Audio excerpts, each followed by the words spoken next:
بسم اللہ الرحمن الرحیم۔ نبی کریم صلی اللہ علیہ وآلہ وسلم کے علم کے امین کون کون؟ قرآن شریف کی بے شمار آیات اور ان گنت احادیث سے ثابت ہے کہ آپ علیہ الصلاۃ والسلام سے تمام صحابہ نے براہ راست علم حاصل کیا۔ چند آیات مبارکہ اور احادیث مبارکہ آپ کے سامنے پہلے پیچھے سبق میں بیان ہو چکی ہیں۔ مزید یہ کہ حبیب کریم علیہ الصلاۃ والسلام کی تعلیمات کے امین کون کون ہیں، اس حوالہ سے حدیث مبارکہ سماعت فرمائیں۔ موطا امام مالک اور مستدرک حاکم کے اندر حدیث پاک موجود ہے۔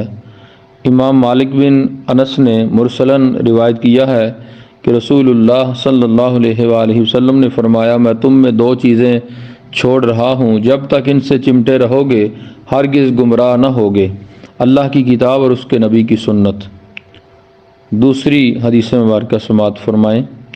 حضور نے ارشاد فرمایا، میرے بعد ان دو کی پیروی کرنا، ابو بکر اور عمر۔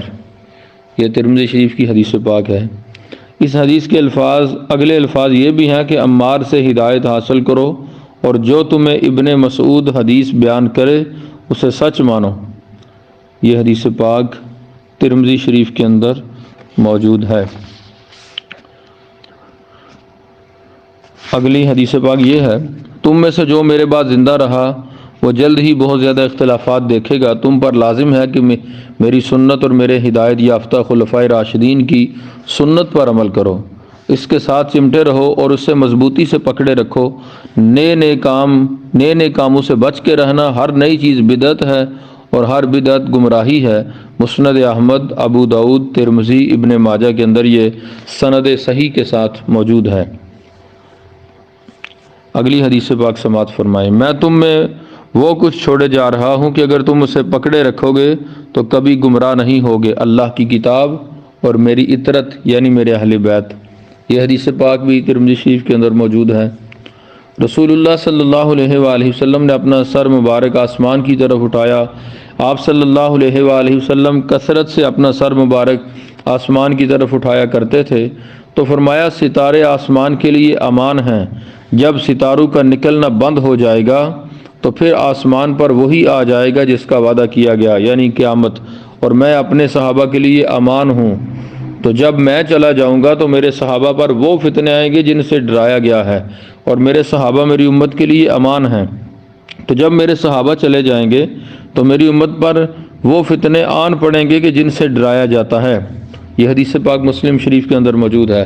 اس کی تائید میں یہ حدیث بھی پڑھ لیجئے، اصحابی کالنجومی فبأیہم اقتدیتم اہتدیتم، میرے صحابہ ستاروں کی طرح ہیں، ان میں سے جس کی پیروی کرو گے ہدایت پاؤ گے۔ یہ مشکات شریف کے اندر موجود ہے۔ اسی بات کو ایک نئے رنگ میں سمجھایا گیا۔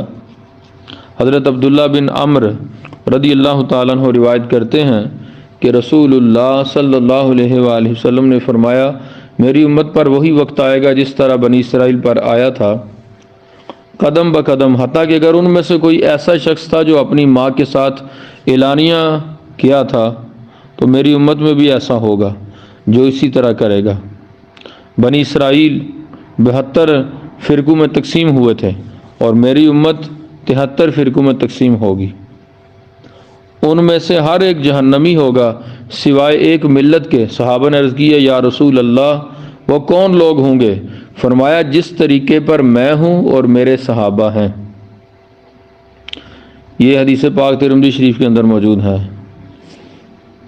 ایک حدیث میں مختلف صحابہ کرام علیہم رضوان کی مختلف علوم و فنون پر مہارت کا نہایت خوبصورت تذکرہ موجود ہے، سنیے۔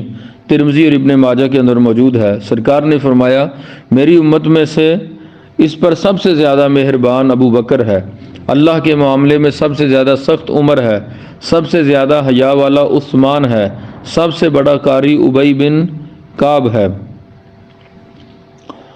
سب سے زیادہ میراث کا ماہر زید بن ثابت ہے، حلال اور حرام کا سب سے بڑا عالم معاذ بن جبل ہے۔ خبردار، ہر امت کا ایک امین ہوتا ہے اور اس امت کا امین ابو عبیدہ بن جراح ہے۔ اس حدیث میں حضرت معاذ بن جبل کو عالم بالحلال والحرام فرمایا گیا ہے ایک اور حدیث میں فرمایا کہ معاذ بن جبل یجیء یوم القیامتی امام العلماء، یعنی معاذ بن جبل قیامت کے دن علماء کے آگے آگے آئیں گے۔ یہ سوائے کے محرقہ اور الاستیاب کے اندر موجود ہے۔ حضرت ابن عمر رضی اللہ تعالیٰ عنہما فرماتے ہیں کہ رسول اللہ صلی اللہ علیہ وآلہ وسلم نے فرمایا، بے شک اللہ میری امت کو گمراہی پر جمع نہیں کرے گا، اللہ کا ہاتھ جماعت پر ہے، جو شاذ ہوا وہ آگ میں گرا دیا گیا۔ یہ شاذ کا مطلب ہے کہ جو ان سے علیحدہ ہوا۔ الحدیث صحیح غریب، یہ ترمذی شریف کے اندر موجود ہے۔ اسی مفہوم کی ایک اور حدیث بھی ملاحظہ کریں۔ حضرت انس بن مالک رضی اللہ تعالیٰ عنہ فرماتے ہیں کہ میں نے رسول اللہ صلی اللہ علیہ وآلہ وسلم کو فرماتے ہوئے سنا، بے شک میری امت گمراہی پر جمع نہیں ہوگی، جب تم اختلاف دیکھو تو تم پر لازم ہے کہ بڑے گروہ کے ساتھ ہو جاؤ۔ یہ ابن ماجہ شریف کے اندر حدیث پاک موجود ہے۔ الحاصل، کریم آقا صلی اللہ علیہ وآلہ وسلم نے اپنے بعد ہم میں قرآن، سنت، ابو بکر، عمر سمیت خلفائے راشدین، تمام اہل بیت، تمام صحابہ کرام کو چھوڑا ہے اور ہمیں امت کے سواد اعظم کا پابند کیا ہے۔ ہم ان میں سے کسی ایک سے بھی بے نیاز نہیں ہو سکتے۔ قرآن کے سب سے پہلے جامع سیدنا ابو بکر صدیق ہیں اور احادیث کے سب سے بڑے راوی سیدنا ابو ہریرہ ہیں رضی اللہ تعالی عنہما۔